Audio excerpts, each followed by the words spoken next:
Bienvenue dans le podcast Partage de coach. Je suis Charline, créatrice du mouvement Partage de coach et je suis ravie de vous accueillir ici.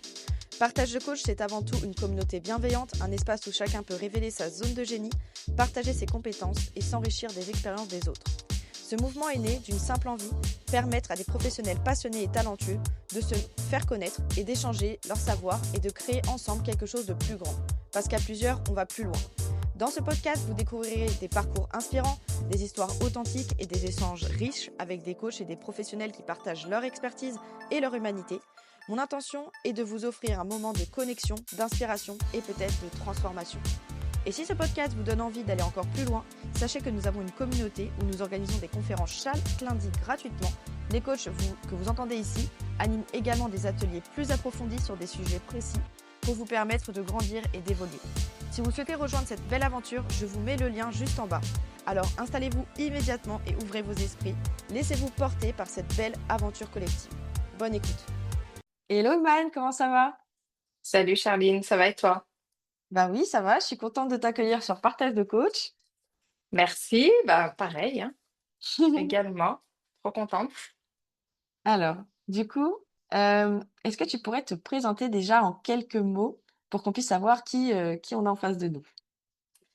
Alors moi, je suis une révélatrice de confiance, d'allure et de posture. Je Mmh. m'appelle Human. J'allie donc l'image et le mindset parce que pour moi, l'image, c'est pas suffisant, et ni le mindset. Donc pour se retrouver avec soi-même, se comprendre, s'identifier et s'aimer, eh bien, il va falloir qu'on aligne les 2 et après on sera parfait. Parfait pour nous, en tout cas. OK, trop bien. Et si on peut aller un peu dans le détail, toi, si on pouvait te reprendre, depuis que tu es toute petite jusqu'à aujourd'hui, dans ta vie personnelle, professionnelle, comment est-ce que tu pourrais nous partager, tout ce parcours? Alors, moi j'ai été, comment? Une petite fille qui aimait déjà beaucoup les petits bijoux, tout ce qui était, bien, enfin s'habiller et tout ça.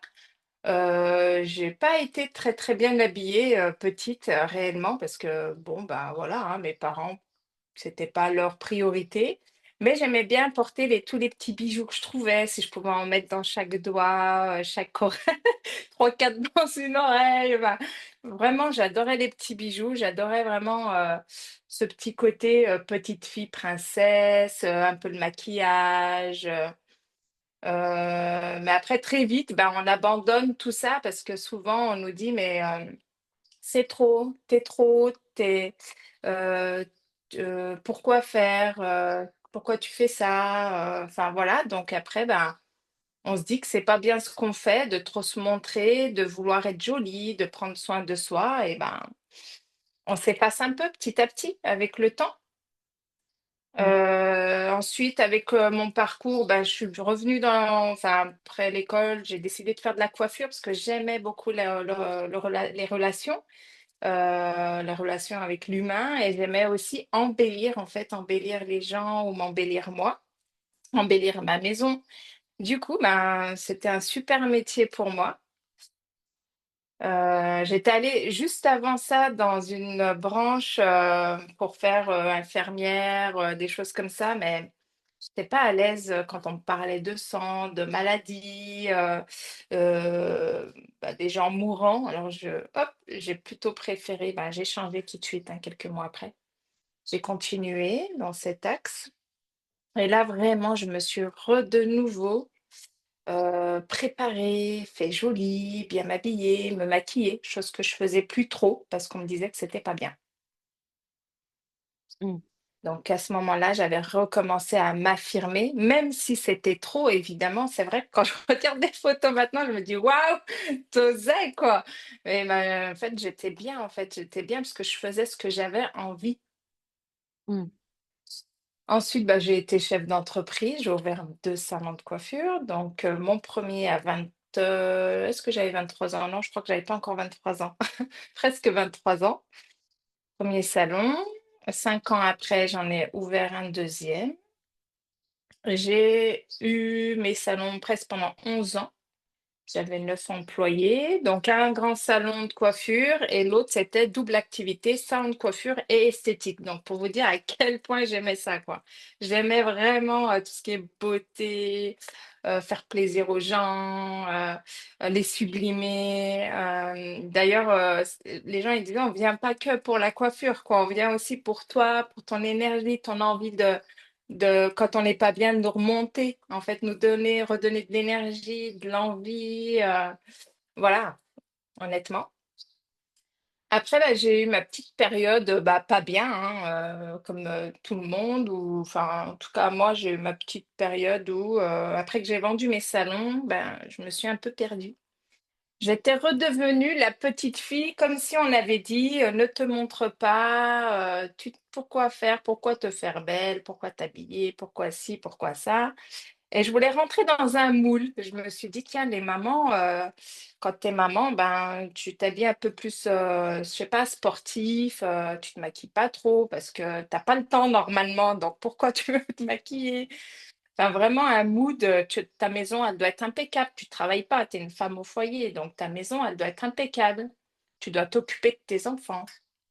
C'est parce que du coup, t'as arrêté les salons parce que t'es devenue maman, c'est ça? Ouais, je suis devenue, enfin, j'étais déjà maman, mais quand j'ai décidé de vendre mes salons pour m'occuper de mon foyer, puis même moi, j'étais épuisée. J'étais arrivée à un moment de ma vie où vraiment j'étais épuisée parce que mon conjoint, il travaillait loin de moi et je gérais vraiment mes deux garçons seuls, mes salons, ma maison, même si j'étais aidée par des nourrices, des gens qui nous faisaient nous aider à la maison, par nos parents, non, quand tu es vraiment c'est comme si j'étais une maman solo et ça a été très difficile pour moi. La charge salariale, bah, tous les papiers de mes commerces, bon voilà, mes enfants, ma vie, d'à côté, donc ça a été très difficile. J'ai décidé de vendre. Ton mari, il est salarié du coup? C'est ça? Alors mon mari, ouais, il est salarié.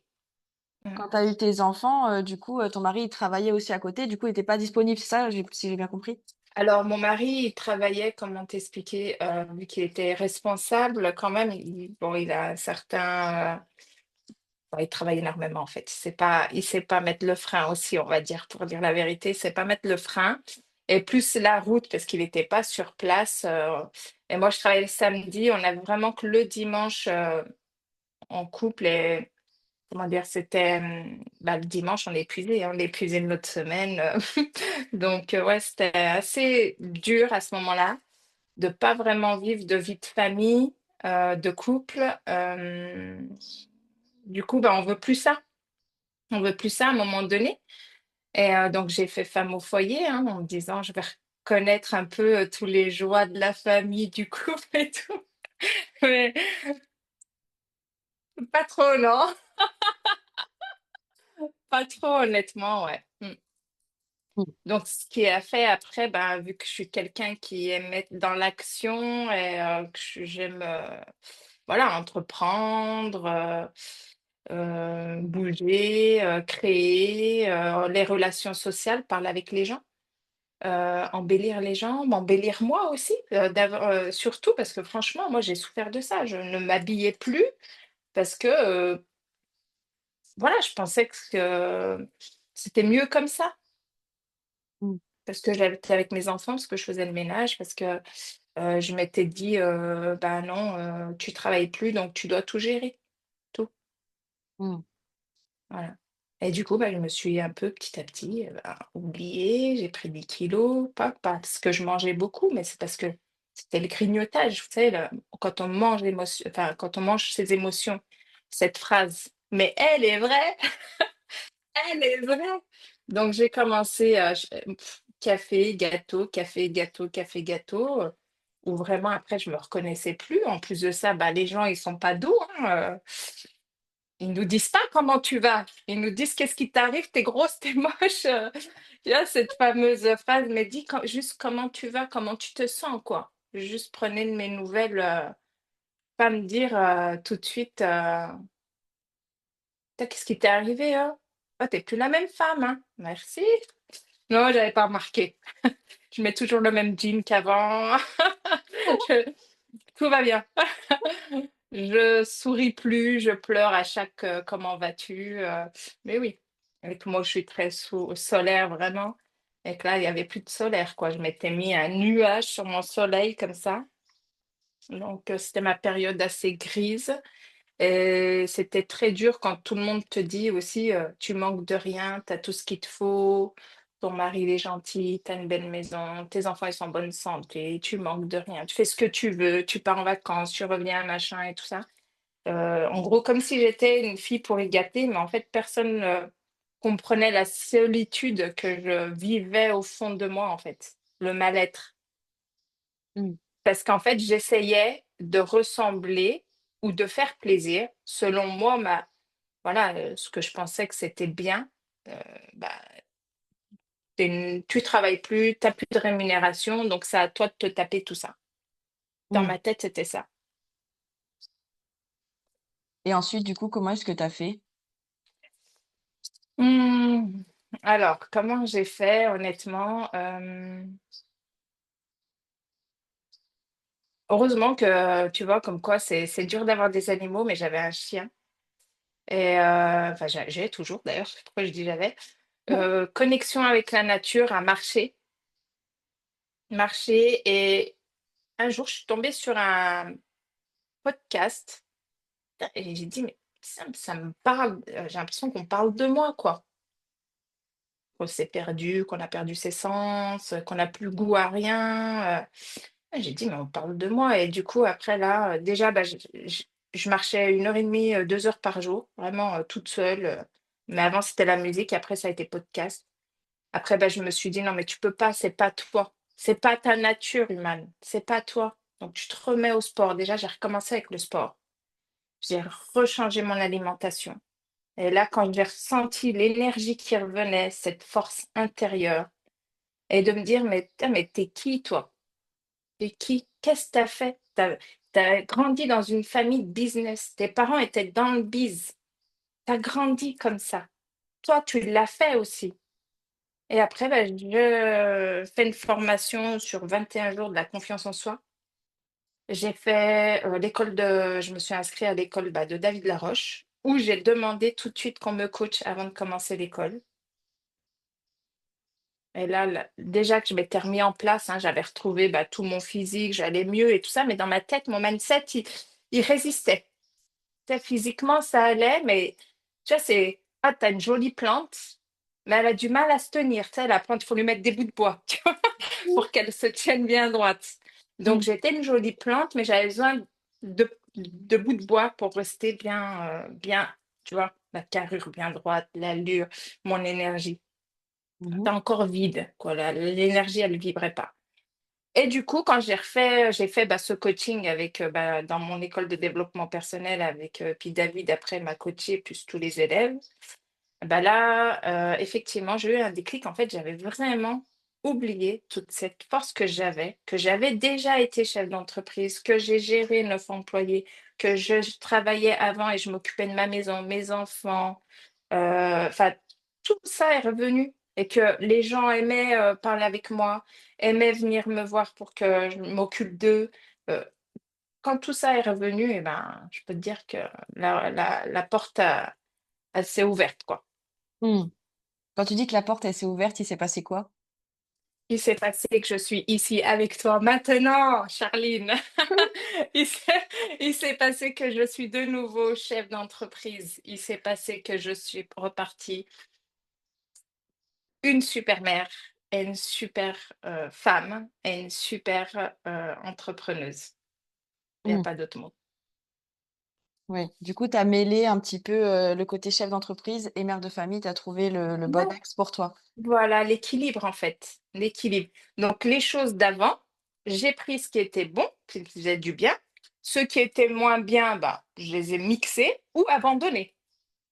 Je me suis rendu compte de certaines choses que je ne voulais plus dans ma vie. Mais ça, c'est aussi parce que j'ai pris le temps de m'écouter et de me poser les bonnes questions, d'être seule avec moi-même, pas demander l'avis des autres parce que je ne veux pas être la marionnette, parce que chacun a ses propres idées, ses propres valeurs. Donc, si je demande à quelqu'un, mais qui n'a pas mes valeurs, qui n'a pas eu mon vécu, j'aurais pas, ça sert à rien en fait. Je peux écouter d'une oreille, voir si ça me parle, mais mais pas faire les choses pour faire plaisir à l'autre, en fait. Moi, qu'est-ce qui vibre en moi? Qu'est-ce qui me fait du bien? Qu'est-ce qui fait que je retrouve le smile, la banane? Qu'est-ce qui fait que j'ai envie de marcher, en disant: «Oh, je suis là», c'est pas transparente, en fait. Mmh. Qu'est-ce qui fait ça, en fait? Bah, c'est le questionnement à soi-même. Mmh. Si on ne sait pas se faire à soi-même, on fait appel à des coachs qui sont là pour nous aider, à nous poser des bonnes questions. Donc moi, je suis passée par des coachs, beaucoup. Et maintenant, quand je vois que j'ai un coup de mou, soit je fais appel à un coach, soit je me pose moi-même les questions pendant que je vais en balade avec mon chien. Et effectivement, je prends l'air à plein poumon et je réfléchis. Pas à la vaisselle. Comment tu vas humainement aujourd'hui? Comment tu te sens? Qu'est-ce qui s'est passé? Pourquoi tu te sens touché par cette situation? Qu'est-ce qui te fait vibrer? Qu'est-ce que tu as envie de faire? Où tu veux aller? Mmh. Yes. C'est super intéressant. Je vais revenir sur des points, au tout début et petit à petit, j'aurai plein d'autres questions à te poser parce que je pense que ça peut parler à pas mal de personnes. Hem, Moi, j'aimerais savoir justement, tu t'as parlé que tes parents, c'était pas trop leur priorité justement vis-à-vis de la beauté, tout ça, heu, comment est-ce que toi, ça t'a influencé justement, dans ce choix de la beauté, Alors oui, je pense que ça m'a même beaucoup influencée parce que, bon, je sais pas si ça joue, mais ça doit jouer un peu déjà, culturellement parlant. Moi, je suis d'origine turque et voilà.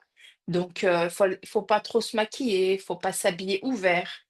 Le jour où mon papa enfin, du coup, on se couvrait, bah, ils avaient pas trop de sous, hein. Ils venaient de la Turquie, donc maman elle coud, la récup, enfin voilà, des choses comme ça et ils travaillaient énormément, mes parents.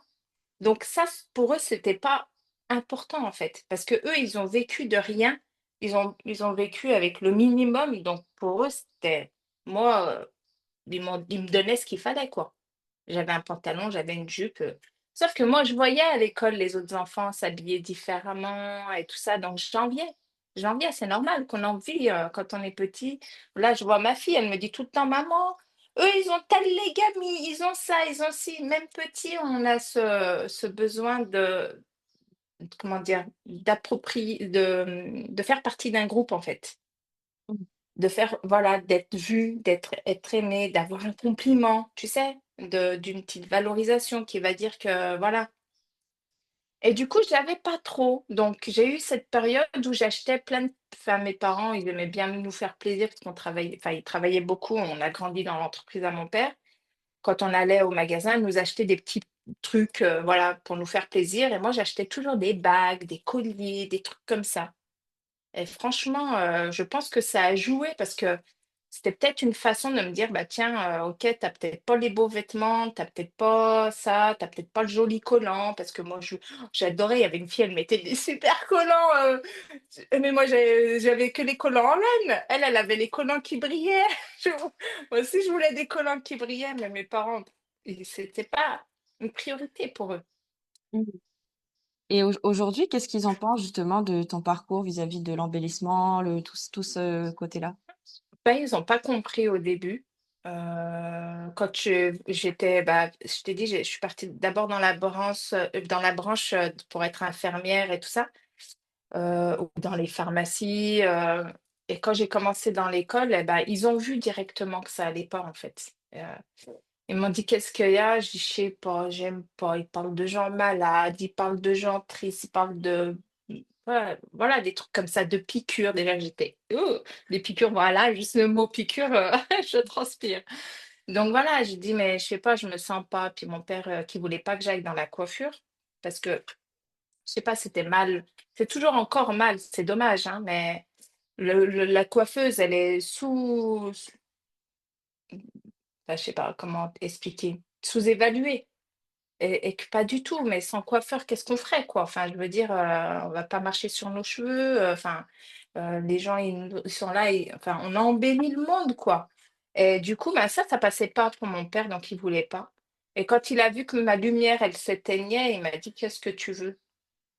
J'ai dit: «Mais moi, je veux aller dans la coiffure, ça change pas, en fait». Et là, il m'a fait sortir de cette école, il a appelé une école de coiffure avec ma maman et ils m'ont basculé après dans la coiffure. Et là, je peux te dire que ma lumière, elle est revenue. J'ai adoré. J'ai rattrapé tout mon retard parce que c'était déjà 3 mois qu'ils avaient déjà commencé, tu vois. Et j'ai rattrapé tout mon retard parce que je me sentais, je sais pas, je faisais un truc que j'aimais, quoi. Et du coup, bah, vu que tu fais quelque chose que t'aimes, bah, tout vibre en lumière, en positif, en couleur, en fait. Mmh. Et là, aujourd'hui, ils te voient comment vis-à-vis de tout ça? Parce qu'au début, ils étaient pas trop d'accord, mais là, du coup. Oui. Alors au début, ils ont vachement souffert, pour te dire honnêtement, parce que là, tu vois, je suis assez, on va dire, simple. Alors déjà, je vais te dire que moi, quand on était petit, il fallait pas trop être habillé. Mon père, mes parents, ils ont travaillé avec le monde entier. Et après, le jour où mon père il a dit, non, mais c'est bon, habille-toi comme tu veux, mets un short, mets un débardeur, machin. Alors quand t'as pas l'habitude petite, passer ce cap, c'est difficile. Mmh. J'habitais en plus de ça dans un milieu où les gens n'étaient pas trop ouverts. Donc déjà aussi, j'avais ce regard des gens. Tu as tes parents qui te disent habille-toi comme tu veux, c'est bon, c'était du n'importe quoi, machin et tout ça. Donc déjà ça, il faut franchir le cap. Et ça m'a aidé bah, justement cette école de coiffure d'être loin un peu bah, de la ville natale, on va dire. Et puis voilà, l'ouverture d'esprit et tout ça. Mais mes parents ont souffert au début parce que je me maquillais beaucoup. J'ai fait les mèches fuchsia, les violets, enfin, tu vois, la petite coiffeuse qui débute, les cheveux rouges, vraiment arc-en-ciel. Pareil dans le style vestimentaire, bah, vu que je me cherchais, ben, c'était un peu du n'importe quoi, hein. Je pouvais passer du très sexy au très, enfin, très rock, enfin, vraiment, c'était tous les styles. Et là, ils ont un peu souffert parce qu'ils voyaient que je changeais, que c'était trop, c'était too much un peu. Mais en fait, ça me faisait du bien, moi, d'être too much. Mmh. C'est quoi, en fait, réellement d'être too much, vraiment? Si la personne, elle fait ça, c'est que parfois, elle cherche juste son identité, elle l'a pas encore trouvée, tu vois. Mmh. Tu penses que, on peut faire, par exemple, si, on est dans cette posture où on cherche notre identité, on a notre propre manière de vouloir faire les choses et que nos parents sont en opposition, qu'est-ce que tu conseilles ou en tout cas, qu'est-ce qui t'a aidé, toi, à passer ce cap? Bah déjà, j'ai essayé de comprendre parce que, en fait, si tu veux, comment tu fais pour vraiment voir leur vision, d'accord? Donc déjà, comprendre la vision de ses parents et puis la tienne. Pourquoi toi, tu es comme ça, en fait, déjà d'une, tu vois? Et c'est vrai que moi, je disais à mon papa, mais tu veux quoi? Tu veux quoi? Il me dit, arrête de faire tes fuchsias. Tes fuchsias, là. Il me disait, pourquoi tu fais ça? Tes cheveux, c'est moche. On dirait un perroquet. Il m'appelait perroquet. Et je disais, mais papa, j'ai dit, j'ai envie d'essayer. Je suis dans la coiffure. Laisse-moi essayer. Après, c'est vrai qu'un jour, il m'a dit, OK, bah essaye. Et il m'a pris en photo et il m'a montré une photo. Et c'est vrai, j'ai trouvé que c'était trop, en fait. Et je me suis dit, est-ce que tu veux vraiment rester comme ça? T'as essayé, t'as vu que c'était top, c'était rigolo et tout ça. Mais est-ce que tu veux vraiment rester comme ça? Est-ce que pour toi, c'est OK, en fait, pas tes parents? Mais j'ai commencé à comprendre quand même, en fait. Quand j'ai fait un peu moins de maquillage, un peu moins, bah, j'avais enlevé un peu ça, mais j'avais fait différemment d'autres mèches plus soft. Moi, je me sentis moins bien parce que j'étais moins vue aussi. Je me suis sentie bien plus naturelle. Voilà, ça me correspondait mieux. Puis je voyais aussi que moi, mes parents, ils disaient plus rien en fait aussi. Mmh. Donc là, je me sentais bien déjà d'une parce que parfois tes parents, ils essayent de t'emmener quelque part, mais tu as l'impression que c'est mal. Mais c'est pas mal parfois. C'est juste qu'ils essayent de te faire passer un petit message, après à toi ou pas de pas le prendre. Mais moi, je sais que c'était bien en fait réellement ce qu'ils ont fait mes parents. Et cette photo a été déclencheur. Et effectivement, en fait, heureusement, elle s'est passée que 2, 3 ans. Et là, j'ai trouvé un peu ma voix, mon style. Mais tu trouves pas ton style, Charline, avec un déclic. C'est pas possible. Tu es obligé d'essayer plein de choses. Mais quand tu essayes les choses, tu dois te poser les questions. Est-ce que je me sens bien dans mon vêtement? Est-ce que je trouve que mon décolleté est trop sexy? Pas assez? Comment je me sens en fait? Parce que le but aussi, faut pas être vulgaire. C'est pas beau d'être vulgaire. faut se sentir soi, belle, élégante. Est-ce que ce décolleté, il était trop? Ben, là, je vois et moi, je trouve que c'est très bien quand on se regarde en photo. On n'aime pas faire ça, mais ça nous permet vraiment de prendre conscience de reflets qu'on envoie à l'autre personne. Mmh. Moi, ça m'est arrivé, j'avais mis une super robe, franchement, rouge en plus, j'adore le rouge et tout ça. J'ai dit: «Ah, je suis trop belle, trop belle, trop belle, trop belle», OK? Et quand j'ai regardé les photos, mais ça m'allait pas, en fait. Je me suis juste regardée comme ça, mais je me suis pas regardée de face. Et ça, j'invite à tout le monde de prendre le temps de se regarder dans le miroir ou de se regarder en photo. Mmh. C'est dur, mais c'est nous, en fait. Et si ça nous convient pas, on va mettre des choses en place pour essayer, soit gommer avec des vêtements, on peut faire ça, jouer sur des formes, jouer sur des couleurs, des looks un peu plus monochromes, des camailleux, où on va tout simplement se motiver, faire attention à son alimentation, faire du sport pour se sculpter un peu plus. Mmh. Et on arrive à arriver à un résultat qui nous convient. Et même si on a un peu de kilos en plus ou de bourrelet, c'est pas ça le problème. C'est le regard que tu te portes, en fait, vraiment. Mmh. Alors j'ai une autre question aussi, vous avez parlé justement, des mamans au foyer. Justement, toi qui étais entrepreneur et qui d'un coup tu t'es sentie un peu t'oublier là-dedans. Qu'est-ce que tu conseillerais là, à une mère au foyer qui commence un peu à s'oublier, à perdre sa flamme? Qu'est-ce qui Mmh. peut l'aider là? Hem, j'ai envie de lui dire tout simplement: «Pourquoi tu t'oublies? Qu'est-ce qui fait que tu t'oublies?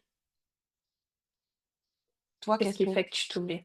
qu'est-ce que toi Moi tu as mis en place toi, quand tu as commencé à sentir justement que tu t'oubliais dans cette situation? Peut-être que ça peut alors moi, déjà, je savais que je m'oubliais, sauf que je niais. Tu sais, on aime bien s'auto-saboter pour le regard des autres, pour être aimé par les autres, tu vois? Moi, mmh, pour avoir validation de ma belle famille, ma famille, mon mari, mes enfants ou autres, tu vois? Je me suis beaucoup auto-sabotée, même si je savais que j'étais pas du tout dans une situation qui me convenait. Je savais, Charline, mais tu sais, ce regard des autres, cette envie d'appartenance, d'être dans un groupe, tu vois? Parfois, il est plus fort. Donc le jour, oui, quand j'ai commencé, eh bien, c'est quand, on devait aller à je crois que c'était un repas de travail de mon mari, vu que moi je sortais plus enfin je m'étais coupée socialement parce que je me sentais pas bien et j'avais honte. En fait, même les mots que je disais, j'avais honte des mots que je disais, je me trouvais nulle. Déjà, j'étais très dure avec moi-même, je me détestais à ce moment-là. Mais quand je te dis je me détestais, j'ai été méchante avec moi-même. mmh, Je me suis dit: t'es nulle, t'es machin» et quand j'ai vu que j'étais tout le temps dans la négation, dans la victimisation mais que je voyais que les gens, ils continuaient leur vie, ils font leur voyage, ils sortent, mais en fait, c'est moi, je reste enfermée à chouiner. Je me suis dit: «Mais attends, Ému, tu fais quoi là? Tu fais quoi? C'est ça que tu veux? Ça te convient toi, ta situation?» Je t'ai dit, j'ai eu le déclic, je suis allée au sport, direct. Je suis allée au sport. Le sport, faut pas négliger. Donc le sport, c'est un antidépresseur. C'est un psychologue à lui-même, la salle de sport. Déjà, je marchais tous les jours 2 heures. Et en plus de ça, je suis allée à la salle de sport. C'est dur d'aller à la salle de sport quand tu as 10 kilos en plus, que tu te trouves nul, moche, détestable, tu pas de legging. Il faut mettre un legging. Ah non, non, moi, c'est gros survêt, gros t-shirt. Je vais pas montrer mes formes et que c'était pas horrible. Mais moi, mon regard, il était horrible sur moi. mmh. Et tu as Et parlé aussi de tout à l'heure du fait que des gens te disaient que tu manquais de rien, que, tu pouvais faire ce que tu voulais, mais qu'au fond tu ressentais une solitude. ouais, carrément. Comment, du coup tu as pu, justement, bah, t'empêcher de rester dans cette situation et d'avancer en fait autrement? Franchement, je vais te dire que ça, c'est le mindset, Charline. c'est la force intérieure. Mmh. En fait, c'est un choix. C'est soit tu restes comme ça, à chouiner, à être pas bien, à déprimer, à faire ta victime et que tu vois que tu es en train de t'effriter, soit tu fais le choix de revenir dans le game. C'est un choix, c'est une force intérieure.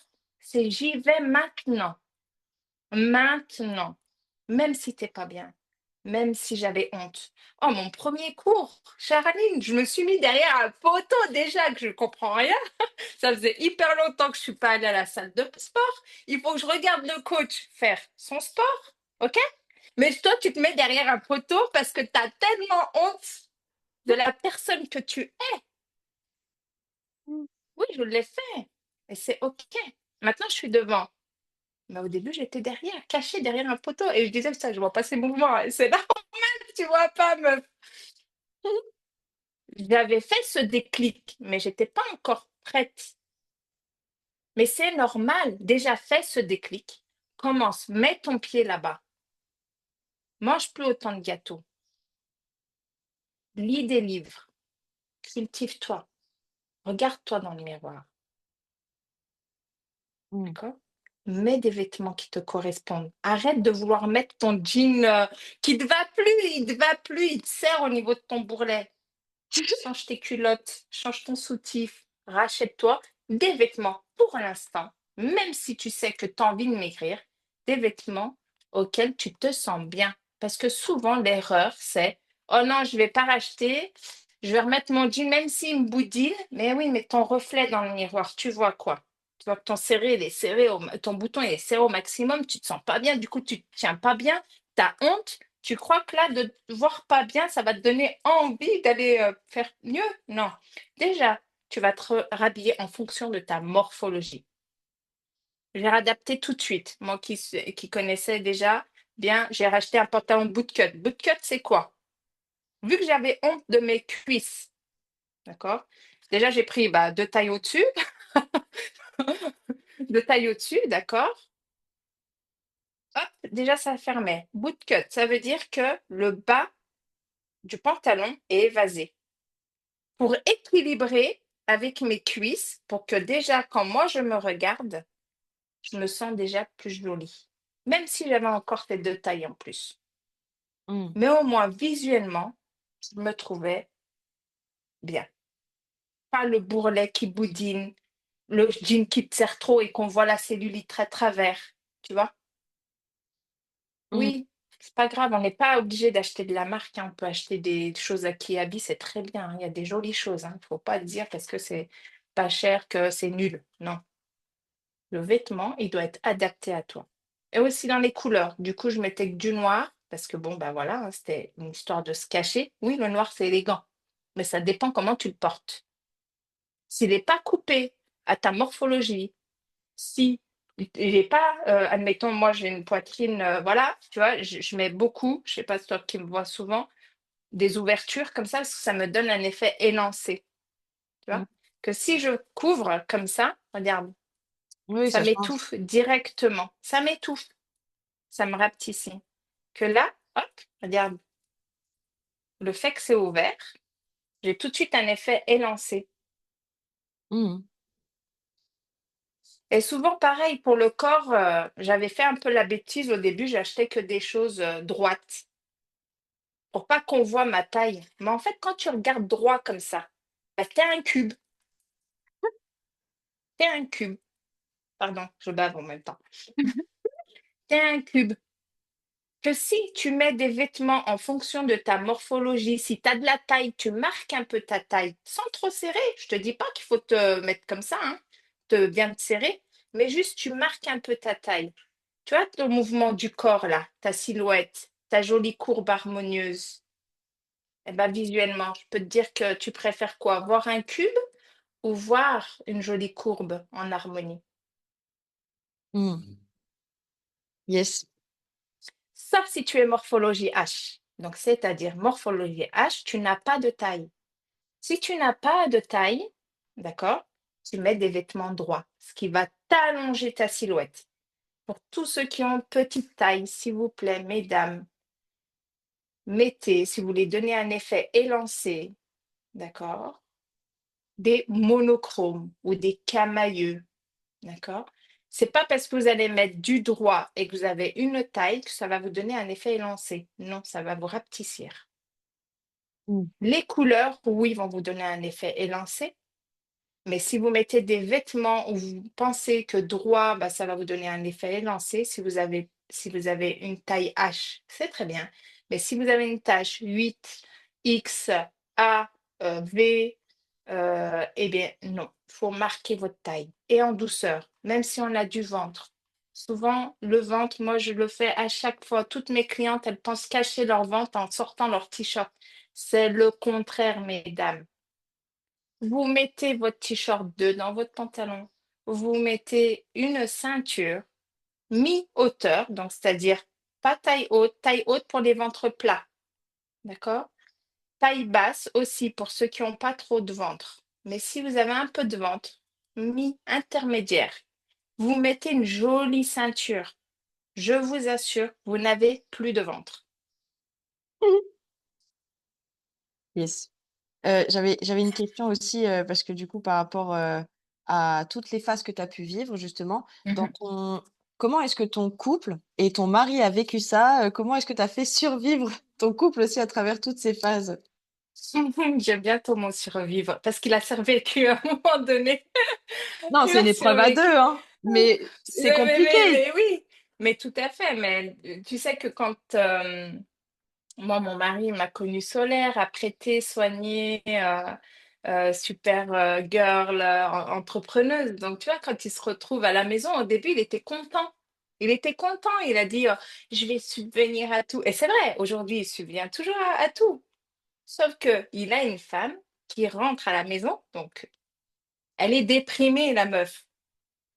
C'est nul, je suis moche, je suis grosse, je me sens pas bien et je pleure beaucoup. Je pleure, le mot ça va me faisait pleurer. Donc tu vois, est-ce que tu penses que monsieur est dans un environnement où il peut aussi être heureux et s'épanouir? Compliqué. Et ben voilà. Et il se dit quoi lui? Je vais faire plus. C'est- Non, même pas, c'est de ma faute. J'ai pas réussi. Qu'est-ce qui lui arrive? Enfin, il s'est Oui. posé, lui aussi, il s'est fait du mal en fait. Il s'est tout remis en question lui, il sait même pas. Sauf que les hommes, c'est pas comme nous, les femmes, on communique, on dit ce qu'on pense. Moi, mon mari, en plus, c'est quelqu'un, il se referme en fait. Il rentre dans sa maison comme ça, et il intériorise tout, et il se fait des ulcères, des choses comme ça. Mais il est pas bien pour moi, mais il sait pas comment. Et les hommes, ils adorent nous donner des conseils. Bah, je sais pas, t'as pas une copine, essaye de te faire une copine pour aller boire des cafés, je sais pas. Non, et juste écoute-moi, mec. Tais-toi, trouve-moi pas de solution. Je vais la trouver moi-même, ma solution. Moi, je suis une femme. Je vais trouver moi-même ma solution. Juste écoute-moi, je vois personne à part des chiens et des gamins toute la journée. Donc toi, écoute-moi, ouvre tes oreilles. Alors, j'ai acheté un livre d'ailleurs qui s'appelle Les hommes viennent de Mars et les femmes de Vénus. D'ailleurs, ce livre et les 5 langages de l'amour. Je les ai lus parce que je commençais à aller bien. Je m'étais repris en main, mais c'était pas ça, hein. Là, je t'ai dit, hein, j'étais la belle plante où elle avait besoin de piquets. Ça y est, maintenant, j'ai enlevé les piquets. Mais au début, j'avais besoin de mes piquets. Parce que visuellement, ça allait, mais intérieurement, c'était encore fracassé, hein. Et je peux te dire que tu vibres pas de la même manière, hein. Et le jour où j'ai acheté ces livres, déjà, j'ai mieux compris le fonctionnement de mon mari. Lui aussi, là, il m'a fait plaisir. Il a lu certains paragraphes, le langage de l'amour, enfin, et voilà, le développement personnel, hein. Il n'y a pas, il y a pas, il y a pas. De se poser les bonnes questions, de faire des rencontres hyper enrichissantes, comme toi, Charline. Enfin, je veux dire, mes débuts, tu me connais. Mmh. Donc, voilà, tout ça, bah, fait que on rattrape le couple. Voilà, ouais, on a survécu, on était juste maman, papa.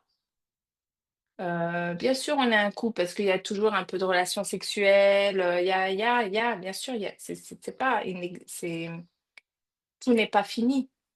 Mais il y avait plus, bah tiens, ces petits plaisirs, ces petits restaurants, ces petits, où on y allait, mais on était gris, tu sais, de nuages. Mmh. Et après, ben, on communique nos besoins. Au début, il a pas compris aussi mon switch de me reprendre en main comme ça. Il a eu peur après. Il s'est dit: «Oh là, elle a quelqu'un, elle part, elle fait quoi? Il y a quelqu'un qui me l'a pris», en fait, pas du tout. Sauf que maintenant, on a retourné le truc et ça y est, chacun, bah, il bosse, je bosse, mais on arrive à se communiquer, on se sent bien tous les 2 et on s'autorise à être soi. Donc, c'est-à-dire que moi, si je veux aller maintenant pour une retraite, c'est pas comme avant, je vais m'interdire parce que je suis maman, je suis une épouse et puis j'ai des enfants. J'y vais parce que je vais lui expliquer mon besoin, ce que ça va m'apporter et c'est pas une permission, c'est juste j'explique et que lui, il me dit: «Ça te fait kiffer? Bah, vas-y ma chérie, kiffe». Mmh. C'est génial l'image Et de là couple que tu donnes, du coup, oui, mais c'est vrai, c'est comme ça maintenant chez moi. Et là, admettons, il part pendant 2 semaines en vacances, en fait. Il est épuisé avec son travail et moi, bah, voilà, il m'a dit: «Ah non, mais il faut qu'on parte, mais dernière minute, mon programme, il est déjà fait, j'ai déjà des clientes». Je lui ai dit: «Mais chérie, ça fait 18 ans, on est mariés, on est ensemble depuis l'âge de 17 ans, donc ça fait 23 ans, on est ensemble. Non, pars avec les enfants». Moi, je suis partie déjà plein de fois avec les enfants. Pars et il va partir et 15 jours, c'est quoi, Charline? ah mais c'est rien, mais moi je 15 suis jours. totalement d'accord, hein, Ça va me faire du bien à moi, en tant que maman, déjà, tu vois? Ça va faire du bien à mon mari, ça va faire du bien à ma belle famille aussi, à mes beaux-parents. Ils sont super contents d'avoir parce que d'habitude, c'est moi qu'ils accueillent avec les 3 gamins et là, ils sont hyper heureux d'avoir leur fils seul à eux avec leurs 3 petits-enfants, quoi et c'est normal, c'est OK, en fait, c'est normal. Ils ont le droit d'avoir leur fils pour eux. Mais avant, j'étais pas dans ce mood. mmh, J'étais égoïste, tu vois? Mais c'est pas normal, comment, pourquoi et si? mmh. Maintenant, non. Et lui aussi, il est content de voir ses parents, avoir une discussion sans qu'il y a sa femme, sans que parce qu'on voilà, il faut dire ce qu'on est. On a beau être un couple, on n'a pas la même éducation, pas la même vision, pas les mêmes parents, pas le même vécu, pas voilà. Mmh. Ah puis c'est Donc top chacun sa petite bulle aussi de temps en temps, tu vois? mmh, c'est top parce que quelque part, à travers les difficultés que vous avez vécues, ce que je perçois, c'est, sortir du contrôle quelque part et être soi-même et quelque part, Mmh. bah, jouer avec et s'autoriser au truc. Enfin moi, j'adore ce sujet. Non, mais ça, c'est mais totalement, bah, là, je vois, hein, nos enfants, ça va mieux, notre couple, ça va mieux, on a reparlé, d'avenir, d'ambition, tu vois? Que ça, on faisait plus, Mmh. voilà et là, maintenant, go, quoi. Et du coup, là, je voulais te poser aussi des questions, heu, pour savoir par rapport à ton activité, ce que tu Mmh. fais, justement, qu'est-ce qui te motive profondément? Ce qui me motive profondément, c'est de donner cette puissance, cette énergie, cette envie à toutes ces femmes qui se sont ou même hommes, hein, mais surtout là, je travaille plus avec des femmes, qui se sont oubliées, qui sont éteints leur lumière, hem, qui ont peur du regard des autres, qui à cause des réseaux sociaux, n'osent plus se montrer parce que, tout ça nous a tués, en fait. C'est juste redonner goût à oser être, s'habiller, oser mettre une robe qu'on a envie mais qu'on a peur du regard des autres, oser entreprendre, oser parler, ne serait-ce que dans son couple, parce que j'ai eu ça, oser être, enfin, je sais pas comment expliquer, c'est oser, mais dans tout, quoi. Ose sortir, ose te montrer, ose porter une chose, enfin une robe que tu oses pas porter, ose, ose parler à ton conjoint, ose, aller dans cet entretien la tête haute, quoi. Mmh. Accepte qui tu es, autant ta vulnérabilité que ta puissance. Mmh. Quel impact, toi, tu souhaites avoir sur les autres, sur le monde, à travers ton travail? Ah mais moi j'ai envie d'emmener tout le monde avec moi. L'impact c'est j'ai envie tellement je l'ai fait. Si moi je l'ai fait, toi tu le fais. C'est comme ça. Il y a pas tu peux le faire. Tu fais, tu sais faire, tu as tout en toi. Viens, regarde-moi, je te montre. Oui, mais Charline, j'étais au sport à 7 heures du matin. Je suis épuisée, d'accord? Mais dans ma tête, si je fais pas ce sport, je me sens pas bien et je vois toute l'énergie, la rage que ça m'emmène. Moi aussi, je suis fatiguée, j'ai pas envie de sortir de mon lit et tout ça. Mais je sais qu'après, je vais être une power girl. Viens, je t'emmène avec moi. Viens dans mon monde. Et tu vas voir que tu vas repartir, mais une vraie power girl. Mmh. Toi, où est-ce que tu te vois dans 5 à 10 ans? Hmm. Je me vois, tu vois, j'aimerais faire plein de conférences, euh, aider toutes ces personnes qui ont du mal avec le regard, leur perception, leur image, leur force intérieure. Parce qu'il y en a, ils ont. Enfin, je me rends compte que moi, j'avais peur de ma force intérieure à un moment donné. En fait, je savais pas que c'était ça, mais c'était ça. J'avais peur de réussir, j'avais peur d'y arriver, en fait. Et en fait, prendre conscience qu'on a tout en nous, on a toutes les ressources et on est une équipe, on est ensemble. C'est pas one, toi seul, toi seul, toi seul. Non, ensemble. Venez, on y va, go, on y va. Mmh. On y va et on ose être qui on veut être, on ose porter ce que l'on veut, on ose se connaître, on ose dire ce que l'on pense. Dans la limite du raisonnable, évidemment, mais on ose s'affirmer, quoi, s'affirmer. Pour moi, je m'affirme aujourd'hui et j'aimerais emmener tout le monde à ça. Donc, c'est-à-dire conférence et internationale, même si je n'ai pas d'anglais, je vais y travailler. J'aimerais apprendre l'anglais, tu vois, je dis pas il faut, j'aimerais apprendre l'anglais parce que j'aimerais vraiment emmener tout le monde avec moi, quoi. Tout le Mmh. monde à vivre ce que moi, le déclenchement que j'ai vécu. Et que Mmh. juste simplement, pardon, là, en fait, juste le nuage qu'on a au-dessus de nos têtes quand on n'est pas bien, c'est nous-mêmes qu'on se le met souvent et c'est à nous de l'enlever, nous. Mmh. Et c'est vrai, parfois, on a besoin d'un coup de pouce, mais on est là. Alors tiens-nous la main et viens. Mmh. Tu as parlé d'un truc intéressant, du coup, je voulais rebondir dessus, que tu avais peur de ta force intérieure. Aujourd'hui, tu sens Mm. que tu as travaillé là-dessus et que tu as avancé. Qu'est-ce qui t'a permis justement d'avoir, moins peur, en tout cas, de cette force intérieure? Je pense que c'est le regard des autres. Alors vraiment, hein, parce que maintenant, je m'en fous. Je me dis, attends, il n'y a pas d'échec, hein, il n'y a que de l'apprentissage. Et le regard des autres, ils rentrent chez eux. Leur vie, ils la vivent pas enfin, ils vivent pas ma vie, en fait. Eux, ils rentrent chez eux le soir et ils vaquent à leurs occupations, leurs enfants, leurs machins, nin nin nin nin nin, leur sport, leur chien, leur travail et tout ça. Et en fait, pourquoi m'éteindre? Moi, si j'ai envie de faire ça, je dis pas que ça va être absolument ça parce que peut-être je vais pas aimer après. Mais pour l'instant, si j'ai envie de ça, pourquoi m'interdire parce que j'ai pas l'anglais, parce que je parle, j'écorche des mots, parce que je parle beaucoup, parce que peut-être que je suis pas assez, je me suis dit, t'es pas assez légitime, peut-être tu connais pas bien ton sujet, peut-être, ça, non, en fait, Mmh. j'y vais.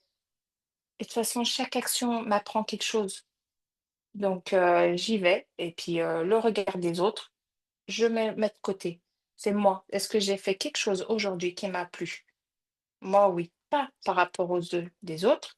Si j'ai inspiré du monde, si j'ai un retour en me disant tu m'as inspiré, j'ai envie moi aussi, moi, tu vois là, c'est un applaudissement pour qui? Pour moi, et j'ancre. Et je me dis, tu vois, bravo, tu as aidé quelqu'un, tu as accompagné quelqu'un à avoir ce déclenchement. Mmh. Si tu pouvais donner un seul conseil à quelqu'un qui hésite justement d'oser, de prendre une certaine place, d'être lumineuse, de tout ça, qu'est-ce que ça serait tes conseils? Alors, ça dépend évidemment de la situation que l'on est quand on veut passer un cap. Heu, mais moi, je peux dire que on a toutes les ressources en nous, tout, franchement tout. Il y a c'est le premier pas qui est souvent le plus difficile. Mm. La première sortie, mais cette première sortie, même si elle est difficile, après, on ressent tout de suite. C'est la détermination intérieure. Quand on fait ce petit pas, c'est la détermination intérieure. Quand on ressent ça et qu'on est prêt, c'est OK de pas avoir envie parfois. C'est OK de se sentir pas bien. Ça se fait pas du jour au lendemain. Mais laisse-toi le pas. Un pas par après, un pas. Mais fais ce premier pas. Mm. Et tu verras, le deuxième va venir, le troisième et le quatrième. Et parfois, t'as plus de pas. Tu es fatigué. Tu as droit. L'évolution, c'est avec du repos aussi. Donc, tu te reposes, d'accord? Et après, tu recommences tes pas. Et tu iras jamais en arrière. Tu continueras que à avancer. Mm. Toi, quelles ressources, livres ou méthodes t'a vraiment impacté profondément et que tu aimerais conseiller? Kilomètre zéro, Maude Ankawa, je crois que c'était ça. Ouais. Voilà, celui-là, il était top. Quel livre et quoi? Quelle autre méthode? Ouais, des méthodes ou quelque chose, en tout cas qui t'a aidé? Alors, ouais, ouais, carrément. Bah, les conférences, EPR, comme ça, tous les groupes, en fait. Quand je partais dans des événements de groupe, que ce soit congrès, conférences, comme EPR, dans les groupes, et quand je ressens cette puissance que les gens, ils ont envie d'avancer, moi, franchement, ça me donne une patate. D'ailleurs, dès que j'y vais pas pendant un petit moment, je ressens que c'est, tu vois, t'as- et hop, quand tu revois un peu plein de gens qui ont cette envie, cette rage d'avancer, que voilà, et ben, oups, ça me repart. Donc, j'ai envie de dire les gens que tu fréquentes, ouais. Mmh. Parce que ça, c'est un peu aussi dans la... Tu vas où, tu fais quoi? Est-ce que tu pars dans une réunion où tu apprends à être discrète, faire la vaisselle et tais-toi assis chez toi? Ou dans des discussions, ben voilà, ou tu vas dans des endroits qui te permettent de mieux te comprendre, d'avancer, te faire évoluer, t'emmener avec eux. Mmh. C'est à toi de choisir. Et Si puis tu voilà, la formation, pardon, la formation. Se former, hein, il y a pas. Moi, j'ai fait ma formation de consultante en image avec Christina Cordula. Mmh. J'ai pas appris dans le ventre à ma mère, si tu veux, Charline, on est bien d'accord. Oui, oui. Voilà, donc la formation, déjà, donne-toi ce truc, cet élan d'apprendre des nouvelles choses, en fait. Peut-être ça te conviendra pas à terme, c'est OK, mais t'imagines la clique t'auras. C'est Mmh. juste énorme d'apprendre des nouvelles choses, en fait. Et l'école bah, de David Laroche, où là, je fais en même temps une formation pour être thérapeute en EFT. Enfin, pouf, Mmh. l'apprentissage. Yes. Et si tu pouvais revenir en arrière, y a-t-il quelque chose que tu ferais différemment? En fait, j'aime pas dire je regrette ou pas, je veux pas regretter parce que c'est justement cette chute qui m'a fait grandir. J'aurais pas eu cette chute, ce mal-être. Donc, je vais dire, si je dis quelque chose, c'est d'avoir arrêté de bosser, tu vois, d'avoir vendu mes salons et d'avoir été femme au foyer. Je savais que c'était pas quelque chose pour moi. Mon mari me le disait, mais toi, femme au foyer, ah non, ça y est, je suis pas sûre. Je suis pas sûre, ton caractère, je suis pas sûre. Limite, il me connaissait mieux que moi. Parce que moi, j'étais persuadée que j'avais besoin de ça, en fait. Ça a été un mauvais choix pour moi parce que j'ai perdu toute mon indépendance financière. C'est dur pour une femme pour perdre. Je manque de rien, Charline, hein. Je dis pas, il m'a fait manquer de quoi que ce soit. Mais pour une femme, savoir sa propre indépendance financière, mais c'est ouf, quoi. Et je me rends compte de ça maintenant, tu vois. Mmh. Donc ça va être le truc où peut-être que j'aurais dû. Mais en même temps, le fait que j'ai chuté comme ça, bah, m'a emmené ici. Donc c'est beau aussi. C'est beau toute cette force aussi que ça m'a apporté, ce courage, cette envie d'avancer, d'emmener plein de femmes avec moi, de comprendre mieux les femmes. Je comprenais pas les femmes au foyer, moi, avant. Vu que j'étais chef d'entreprise, je travaillais 1000 heures par semaine. Je les critiquais, j'étais méchante. Mais maintenant, j'ai envie de les aider, tu vois? Ils sont dans une souffrance. Mmh. Toutes, hein, il y en a à qui ça convient, hein. Tu vois? Je dis pas, hein, mais Mmh. vraiment, il y en a qui sont en souffrance et j'ai envie de les aider. J'ai envie de viens avec moi, je t'emmène. Mmh. Toi, qu'est-ce qui te rend le plus fier aujourd'hui? De faire ça avec toi, ça me touche. De faire des conférences, de parler, de donner de la valeur aux gens, les inviter à avancer, à mieux se connaître, que ça soit niveau corps, quand je vais apprendre la morphologie du corps, du visage, la couleur, le mindset. Qu'est-ce qui va te faire te sentir belle dans ta jolie robe? Ou qu'est-ce qui va faire que dans ta tête, tu vas avoir ce switch qui va faire que ton regard va changer, pas que dans ton image, mais dans ton allure, dans ta prestance, dans ta façon de parler, tu vois? C'est Mmh. un tout. J'ai 2 dernières questions. Déjà, bah, si tu avais un message ou une réflexion que tu souhaiterais laisser aux personnes qui nous écoutent pour conclure, ça serait quoi?